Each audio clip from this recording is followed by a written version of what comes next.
Duas varas. Uma mensagem a respeito dos reinos de Judá e Israel. Davi e Salomão tiveram um reino unificado. Após a morte do rei Salomão, aproximadamente no ano 930 a.C., o reino se divide. Jeroboão, seu servo, leva 10 tribos para o norte e estabelece o reino de Israel. Roboão, filho de Salomão, permanece em Jerusalém com as tribos de Judá e Benjamim e estabelece o reino de Judá. Os dois reinos sofreram com cativeiros e lutas entre si, mas havia uma promessa de reunificação, de reunião entre Judá e Israel.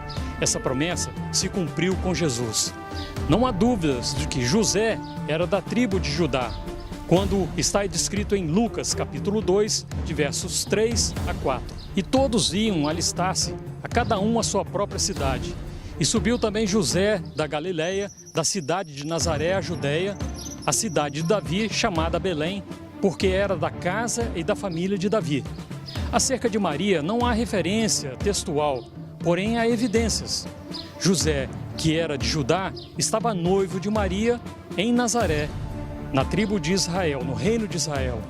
Há outra referência de Isabel, a sua prima, prima de Maria, em Lucas capítulo 1, versículo 5, que diz: existiu no tempo de Herodes, o rei da Judeia, um sacerdote chamado Zacarias, da ordem de Abias, e cuja mulher era uma das filhas de Arão, e o seu nome era Isabel.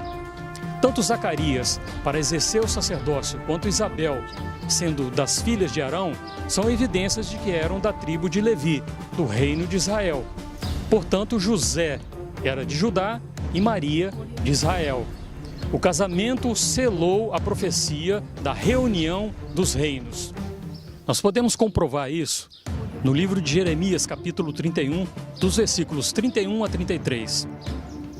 Eis que vem dias, diz o Senhor, em que farei uma aliança nova com a casa de Israel e com a casa de Judá, não conforme a aliança que fiz com seus pais no dia em que tomei pela mão, para os tirar da terra do Egito, porque eles invalidaram a minha aliança, apesar de eu os haver desposado, diz o Senhor. Mas esta é a aliança que farei com a casa de Israel, depois daqueles dias, diz o Senhor. Porei a minha lei no seu interior e as escreverei no seu coração, e eu serei o seu Deus, e eles serão o meu povo. Jesus é o Cordeiro da expiação que morreu pelos nossos pecados.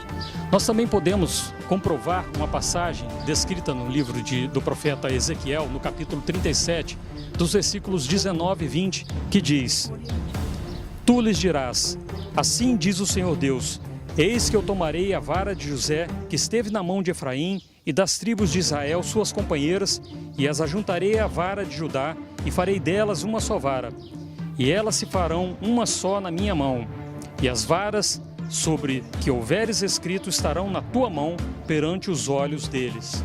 Duas varas, uma menor representando duas tribos, Judá e Benjamim, outra maior representando as outras tribos, as 10 tribos que representam Israel. Eis que tomarei a vara de José, que esteve na mão de Efraim, e as tribos de Israel e as suas companheiras, a vara maior, e as ajuntarei à vara de Judá, e farei delas uma só vara, e elas se farão uma só na minha mão. Jesus é a confirmação dessa unidade eterna, a união entre a relação espiritual da concepção de Maria, Israel, e a humanidade de José, Judá. Participe conosco deste estudo, inscreva-se neste canal, compartilhe com os amigos, deixe o seu comentário. Um grande abraço e até breve.